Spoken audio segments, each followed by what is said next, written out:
আজকে আমি কথা বলবো বাংলাদেশ সংবিধানের আর্টিকেল 4 বা অনুচ্ছেদ 4 নিয়ে। বাংলাদেশ সংবিধানের আর্টিকেল 4 কে মূলত 4টি ভাগে ভাগ করা হয়েছে এবং এখানে মূলত 3টি খুবই গুরুত্বপূর্ণ ইনফরমেশন দেওয়া হয়েছে। এখানে মূলত যে ইনফরমেশনগুলো দেওয়া হয়েছে, প্রথমটি হলো বাংলাদেশের জাতীয় সঙ্গীত, দ্বিতীয়টি হলো বাংলাদেশের পতাকা এবং তৃতীয়টি হলো বাংলাদেশের প্রতীক। 4 নম্বর আর্টিকেলের একে বলা হয়েছে প্রজাতন্ত্রের জাতীয় সঙ্গীত হলো আমার সোনার বাংলার প্রথম 10 চরণ। অর্থাৎ রবীন্দ্রনাথ ঠাকুরের যে আমার সোনার বাংলা এই সঙ্গীতটার শুধুমাত্র প্রথম 10 চরণ হলো বাংলাদেশের জাতীয় সঙ্গীত।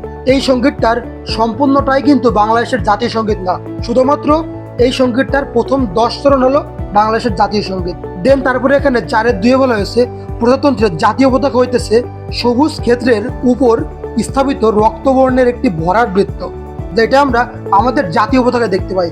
আমাদের জাতীয় পতাকার চারি সাইডে কিন্তু সবুজ রং করা এবং এর মাঝের যে লাল রংটা, এই লাল রংটাকে রক্তবর্ণের একটি ভরাট বৃত্ত বলে বলা হয়েছে। দেন তারপর এখানে 3 নম্বর যে ভাগটা, ওখানে বলা হয়েছে বাংলাদেশের প্রতীক। উভয় পার্শ্বে ধান্য শীর্ষ বেষ্টিত পানিতে ভাসমান জাতীয় পুষ্ট শাপলা, তাহার শীর্ষদেশে পাট গাছের 3টি পরস্পর সংযুক্ত পত্র, তাহার উভয় পার্শ্বে 2টি কোরিয়া তারকা।